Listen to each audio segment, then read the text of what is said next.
Assalamualaikum warahmatullahi wabarakatuh. Jumpa kembali bersama kami Cakrawala God, channel YouTube vlog kegiatan peternakan kambing di kandang kita. Skala kecil, teman-teman bisa ikuti, teman-teman bisa aplikasikan, teman-teman bisa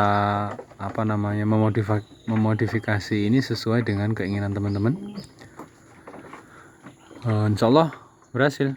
Nah, ini kambing hamil kita, ini luar biasa, anaknya insya Allah lebih dari 2 lah, walaupun kita settingnya ya minimal 2. Jadi teman-teman, kalau kita paham mengenai apa itu pakan, lalu bagaimana pakan itu mempengaruhi usaha kita di bidang peternakan, maka teman-teman nanti punya gambaran apakah ketika kita pelihara kambing, misalkan kayak saya 10 ekor betina produktif, itu bagaimana hasilnya. Teman-teman pasti punya gambaran. Ya, untuk diketahui teman-teman bahwa saya pelihara kambing itu pakannya beli. Ya, kalau orang tua bilang wedhus mangan duit, ya kambing makan uang gitu. Nah, itu tidak masalah asalkan kambing itu menghasilkan kita uang, maka tidak masalah dibilang kambing makan uang gitu.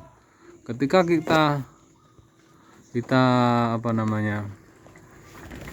pelihara kambing dengan pakan asal-asalan, asal dapat, yang penting hijau dan lain sebagainya, ketidakkonsistenan itu akan mempengaruhi produksi yang kita inginkan dari kambing.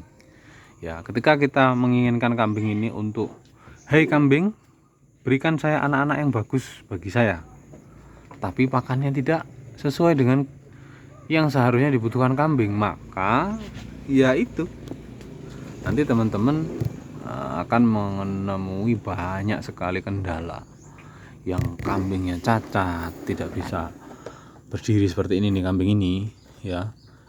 Ini biasa kita secara akademis kita sebut hipokalsemia, dia defisit atau kekurangan kalsium induknya, sehingga ketika anaknya lahir, anaknya juga itu kurang kalsium, jadi tulangnya tidak secara sempurna bertumbuh kemudian berfungsi dengan baik. Nah, itu adalah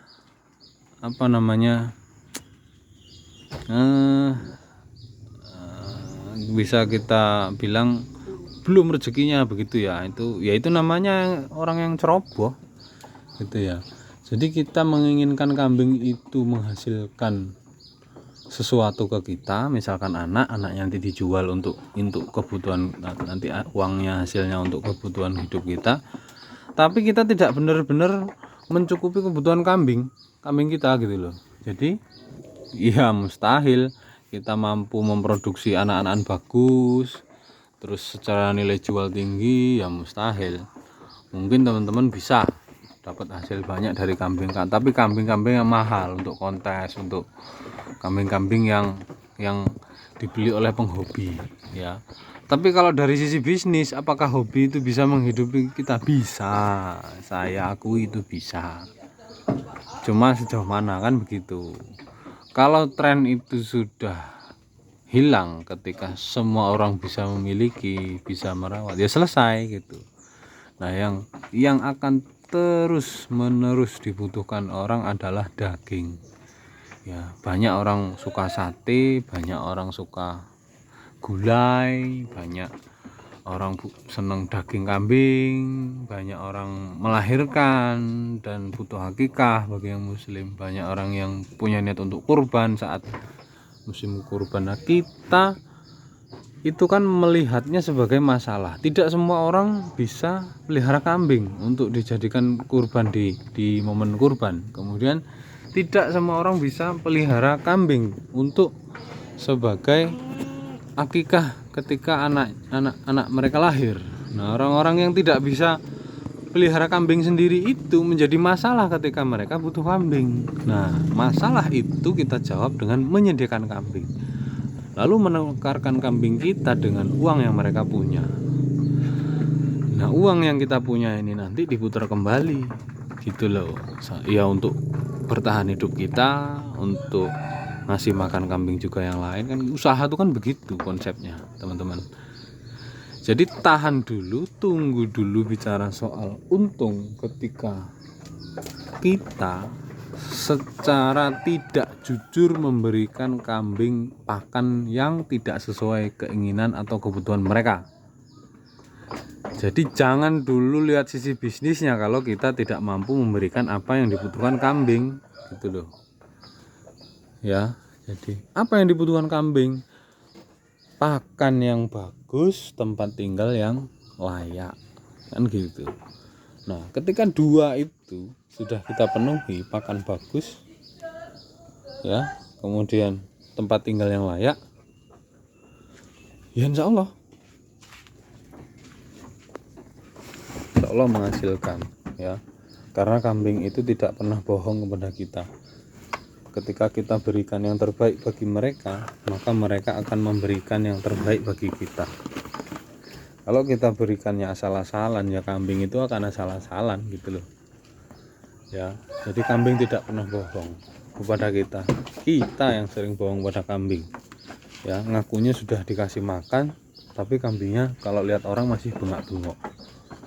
Nah, itu tandanya ada sesuatu yang kurang, ada pakan yang kurang gitu. Makanya dia beri sinyal, kurang begitu teman-teman. Jadi perlu dipahami bersama ya, untuk ternak kambing kita perlu betul-betul memahami bagaimana pakan. Ya, kalau berbicara mengenai usaha, ya bagaimana menyediakan pakan ternak kambing kita secara kontinu, tidak gonta-ganti, terus seimbang gizinya, nutrisinya. Jadi penampakannya bisa begini, itulah ya. Kambingnya gemuk-gemuk, sehat-sehat, lalu bisa menghasilkan cempe-cempe yang bagus dan produktif gitu. Nah, ada beberapa ilmu, ada beberapa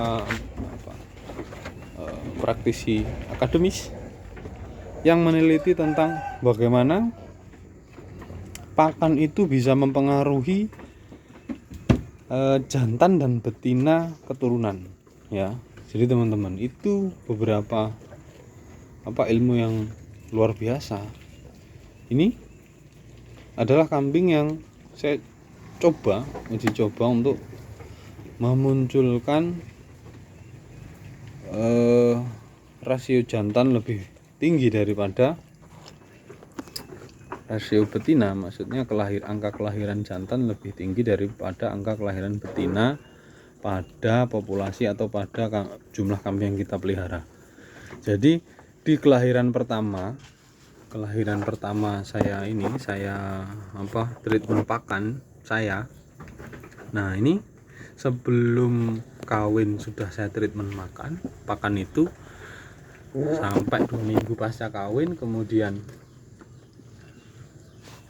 sebelum melahirkan kemarin juga tak treatment itu, dan ternyata anaknya 2 jantan semua dengan bobot rataan sekitar, yang hitam itu enggak rataan ya, yang hitam itu 2,5 kilo, yang merah, yang putih itu merah pudar putih itu bobotnya 2,8 kilo lebih dikit.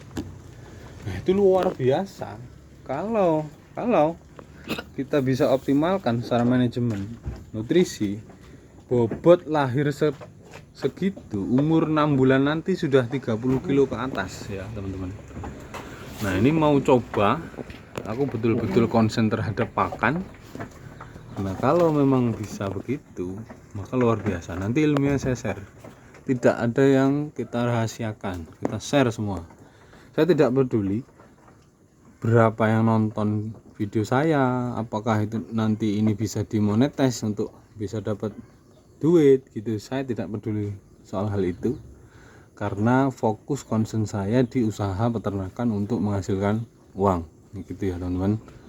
Nah, media YouTube ini untuk apa? Media YouTube ini untuk saya share, berbagi ilmu. Ketika kita sukses berhasil, saya harap teman-teman lain bisa mengikuti jejaknya dan juga meraih kesuksesan yang sama gitu ya teman-teman. Jadi harapan besar saya itu bisa ngajak teman-teman yang lain sukses di usaha peternakan Kira-kira itu video yang kali ini saya buat. Mudah-mudahan menjadi pemacu semangat kita bersama untuk bareng-bareng sukses di bidang peternakan kambing. Cukup sekian. Assalamualaikum warahmatullahi wabarakatuh.